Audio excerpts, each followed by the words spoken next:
La blessure de rejet, comme toutes les autres blessures, a 3 manières de s'exprimer. La première manière, c'est de subir la blessure. Pour le cas de la blessure de rejet, c'est lorsqu'on se sent tout le temps rejeté. Il y a toujours des circonstances de la vie qui viennent justifier le fait qu'on n'est pas à notre place. La deuxième manière de vivre cette blessure, c'est ceux qui la refoulent. Ceux qui, à force de souffrir, on finit par décider de devenir le bourreau. On se dit que c'est plus sécurisant. Quand c'est nous qui rejetons, quand c'est nous qui nous arrangeons en premier pour rejeter les autres, on a le sentiment qu'on souffre moins. La troisième manière, c'est de la sublimer. La troisième manière, c'est celle qu'on adopte quand on est guéri. D'ailleurs, il y a des trésors cachés derrière chaque blessure.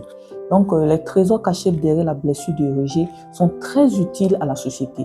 Une fois que vous avez réussi à soigner cette plaie, vous découvrez en vous des qualités, des trésors dont la société a besoin. Ce pourquoi vous êtes venu vous incarner avec ce potentiel-là.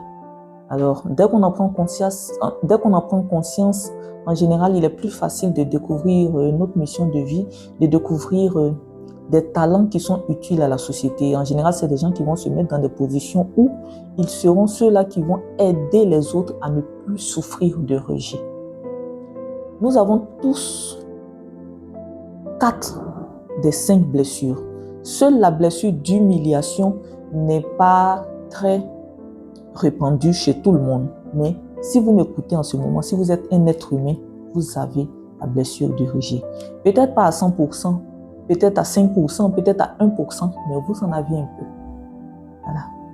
Donc vous allez vous retrouver dans certaines des caractéristiques que je vais donner, mais pas forcément dans tout. Lorsque quelqu'un arrive à activer une blessure en vous, ça veut dire que c'est aussi une personne qui a la même blessure. Peut-être qu'elle s'ignore, elle se croit plus forte, elle a décidé de jouer le bourreau, mais elle a la même blessure en elle.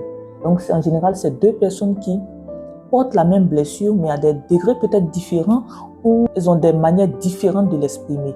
Mais sachez que celui qui vous fait souffrir, celui qui vous fait vous sentir rejeté, lui aussi au fond de lui souffre de la blessure du rejet. Ça permet déjà de relativiser les choses et de transformer peut-être la colère, l'incompréhension en compassion.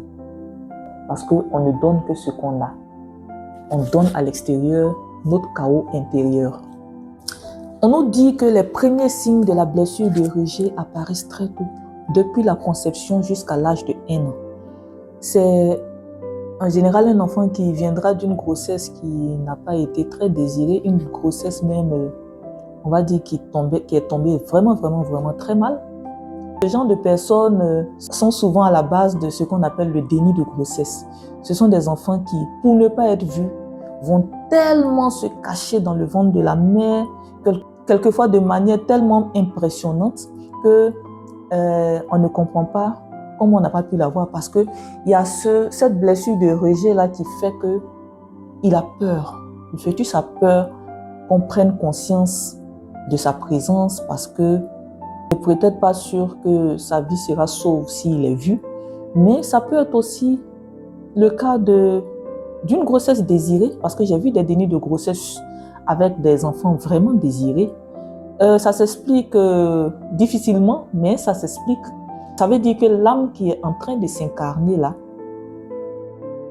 a une blessure de rejet à soigner. Une grosse blessure de rejet à soigner. Donc, il est bon d'avoir cela à l'esprit déjà. Donc, c'est aussi un enfant qui n'a pas le sexe qu'on attendait.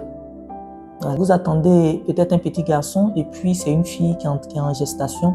Vous attendez une fille, c'est un garçon qui est en gestation. Donc tout de suite, il a le sentiment, l'enfant a le sentiment, parce que dans le domaine spirituel, il n'y a pas de barrière. J'espère que vous le savez.